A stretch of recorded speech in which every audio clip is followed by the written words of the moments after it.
I think it is something of joy. It gives the federal government of Nigeria joy anytime policemen pass away, anytime citizens pass away due to insecurity challenges in this country. The reason why I'm saying this is because Tinubu said that if he fights insecurity, meaning they will kill him. So who is going to kill him because he's fighting insecurity? So he derives joy because he is staying alive and the people he is leading, they are dying. Now, on October 23, 2024, this is what the Defense Minister of Nigeria said. And I read, Nigeria cannot thrive with hungry, insecure citizens, Defense Minister. You know, sometimes most citizens of Nigeria or people who find themselves in this contraption called Nigeria, they don't read the words or they don't read meaning to the words of people who are leading them. They don't read the words or the meaning to security agents like the Chief of Army Staff and so on and so forth. The other day, the Chief of Army Staff says that he said that that the military, the police, the custom, the navy, the whole armed forces in Nigeria, they are just about 2 million, that they cannot protect the citizens of Nigeria. This was what he said, and he did not even, look back when he was saying it. In other words, they don't have the capacity to protect you. And here is the Minister of Defense.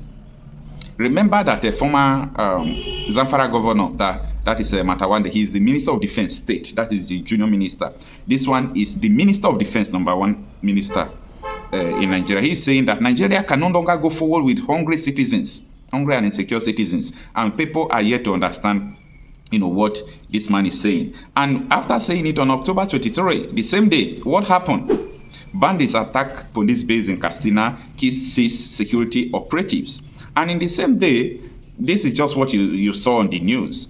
In the same day, a lot of news, very soon maybe I'll have to start, publishing my own news, because the news I have from around the country, sometimes I'm even tired of doing videos with it.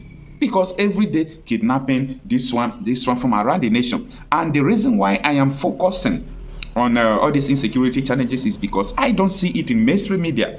No matter what happens, I don't see them. I don't see who is reporting them. So it is something that we are going to look into. Now, bandits attacked Nigerian police base in Katsina, killed 6 security operatives. And you hardly hear it in the news, even if not from Shara Reporter. And it was written on October 23, 2024. And it reads that 4 security officers and 2 civilians have been killed when bandits attacked a mobile police Mopo base in Garaji, a base. Not that they saw them on the road and so on and so forth. This one is that they came to their base and attacked them. Now, it say this incident happened in a Kankara local government area of Katsina State. The resident reported that the assault occurred Tuesday, also resulting in 1 officer sustaining injuries. The assassins also took away the officers' rifles during the incident, Daily Trust reports. Additionally, a local resident who wished to maintain anonymous said the attackers razed classrooms of the primary school in Samaya Gino, which had been used as a camp by the security forces. Now, the primary school in this village, most of the time I used to tell you people that most primary school were sacked and bandits occupied them. Now, the person who begged to remain, unknown is saying that these people, the policemen, they were occupying the classroom of the pupils. In other words, they don't even talk about schools over there. Now, these bandits have to, sack the policemen, chase them away from the classrooms because they want to occupy the classrooms. So this is a very pathetic something that is going on. No one is reporting about it. And it says, attempt to reach the Katsina State Police spokesperson ASP Abubakar Sadiq Aliyu for comments were unsuccessful at the time of finding the report. Shara reporters days ago reported that the terrorists reportedly attacked an outer village in Sabuwan local government area of Katsina State and killed 2 people. They had also kidnapped an All Progressive Congress APC chairman and 13 other villagers, among them women and children. Witness report that the APC chairman, sorry for the interruption, that the APC chairman in the area, Haji Imamu, and other victims were kidnapped by the terrorists who arrived at the village in large number on motorcycles and were armed with automatic weapons. Despite the efforts of the KSCWC and local vigilante group to resist the assault, they were overwhelmed by the sheer number of assassins. This is the same story that we normally hear. They were overwhelmed by the large number of these people, large number of these people. Who is arming them? And he has confessed that they imported the foreign mercenaries who have become bandits. He has confessed. How much more evidence do you need? He has confessed that they imported them for the elections. This is public. Why is the media not following up? Why are we not asking for accountability? So it seems very clear to me and to so many others. If you're in the public space, you hear people talking and pointing fingers. The ruling party is the direct sponsor of terrorism and insecurity in Nigeria. My name is Martin Onobo. I said it. APC is the direct sponsor of insecurity and terrorism in Nigeria. Ask me for the evidence. What are the facts? Good.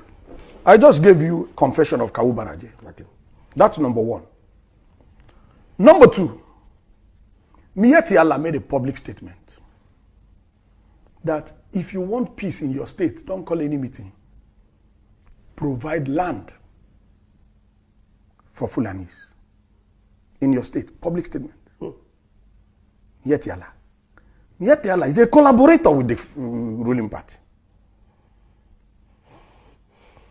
We had a report that the ruling party funded Miyetti Allah to the tune of 100 billion. I wasn't there when the payment was made, but that's in the public domain. We had an official report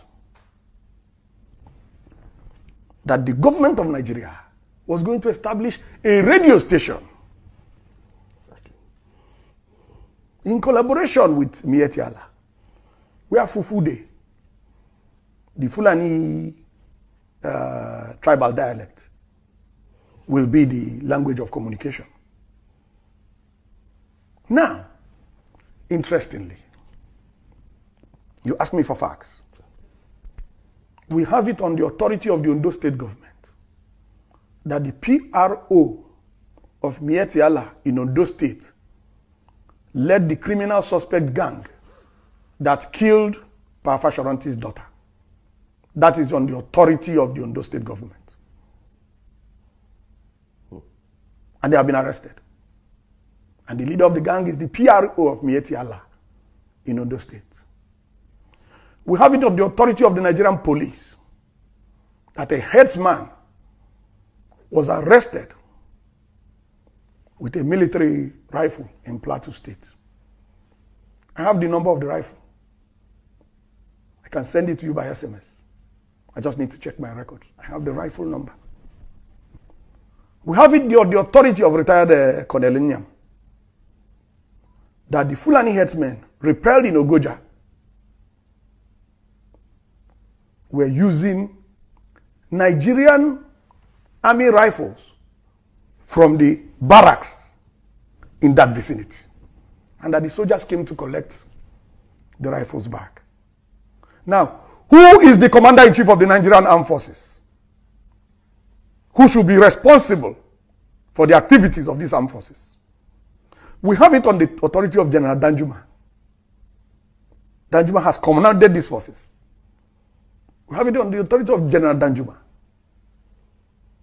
that the armed forces are conniving with the bandits that are killing citizens.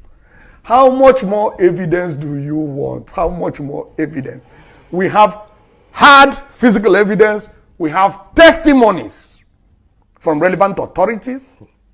How much more evidence do you want to know that the ruling party in Nigeria, the APC, is the sponsor of insecurity and terrorism?